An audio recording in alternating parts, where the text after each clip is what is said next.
আসসালামু আলাইকুম বন্ধুরা, আশা করি সবাই ভালো আছেন। এই গরমে বিয়ে খেতে খেতে অতিষ্ঠ হয়ে যাচ্ছে। একটা বিয়ে তো যাচ্ছে, আরেকটা বিয়ে আরেকদিন শুরু হচ্ছে, মানে পরপর বিয়ে লেগেই আছে। এই দেখুন, কালকে একটা বিয়ে খাইলাম, আবার আজকে আরেকটা বিয়ের জন্য বড় একটা বাস এসে দাঁড়িয়ে আছে। একটু দূরের পথ, তাই সবাই আমরা একসঙ্গেই বাসে করেই যাব। গাড়ি ছাড়তে আর জুবায়ের তার গান শুরু করে দিল।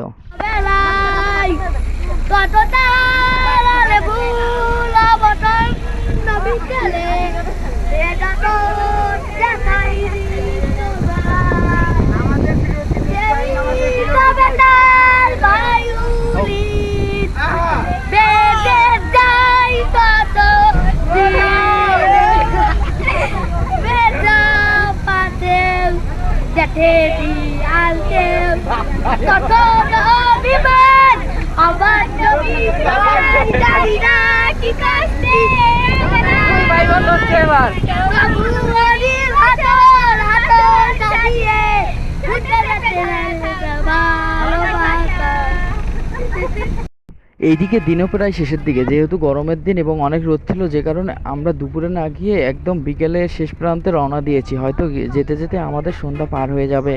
গরমের দিন হলেও কারোর মধ্যে কোনো ক্লান্তি ছিল না, সবাই কিন্তু বাসের মধ্যে অনেক বেশি আনন্দ করতেছিল। হাজার হোক বিয়ে বলে কথা। এদিকে জুবায়ের তো একটার পর একটা গান বলতেছিল আর গাড়িকে একটা উজ্জীবিত করার চেষ্টা করতেছিল। বিয়ে বাড়িটা ছিল একদম একটা গ্রাম অঞ্চলে, যে কারণে রাস্তাগুলোও ছিল একদম গ্রাম্য পরিবেশ, যে কারণে খুব গরম হলেও সবাই কিন্তু এই জার্নিটাকে খুব এনজয় করতেছিল এবং মজা করতেছিল।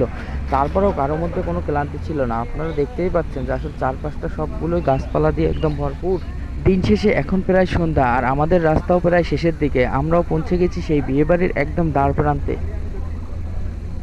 অবশেষে আমরা পৌঁছে গেলাম বিয়েবাড়ির রাস্তার মাথায়। যেহেতু রাস্তাটা ছিল চিকন, যে কারণে গাড়ি আর ভেতরে যেতে পারতেছে না, যে কারণে আমাদের 2-3 মিনিট সবাইকে হাঁটতে হবে।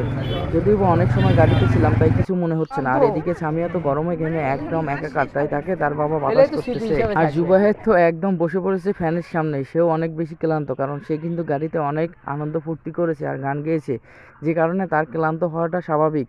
তাই তাকে একটু গল্প করে চাঙ্গা করার চেষ্টা করতেছি। তারপর দেখলাম জুবায়ের মুচকি হাসি দিয়ে তার ক্লান্তি ভাব দূর করে আমাদের সঙ্গে গল্প করতেছে।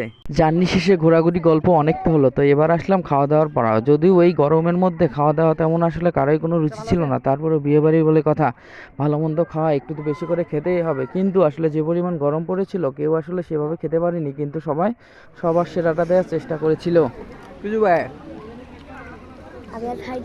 হ্যাঁ শেষ ভিডিওটা আরেকবার তোমার ওটি নাও, যে বেশি হলো কেমনে তৃপ্তি তাড়াতাড়ি খাও, শেষ করো, বেশি হলো মানুষ তবে কেমনে। তবে এই গরমের মধ্যে মাছ মাংসর থেকে সব থেকে ভালো লাগছে আমার এই দইটা, কারণ আসলে সবাই যে ক্লান্ত ছিলাম, এই ক্লান্তের মধ্যে দইটা সবারই অনেক ভালো লেগেছে। যদিও বা দইয়ের সঙ্গে মিষ্টি ছিল, আর এই মিষ্টিটা খাওয়ার পরেই আমার সমস্যা শুরু হয়ে যায়। মনে হচ্ছিল আমার ভেতর থেকে সব কিছু বেরিয়ে আসবে, কেন যে এই মিষ্টিটা খেতে গিয়েছিলাম। এইদিকে রাত অনেক হয়ে গিয়েছে, দেখেন বিয়েবাড়ি একদম শুনশান, তাই আমরা সবাই গাড়িতে চড়ে পড়েছি বাড়ির উদ্দেশ্যে ব্যাক করার জন্য। তো আজকের মতো ভালো থাকবেন, আবার দেখা হবে কালকে আরেকটা বিয়ে নিয়ে। আজকের মতো আল্লাহ হাফেজ।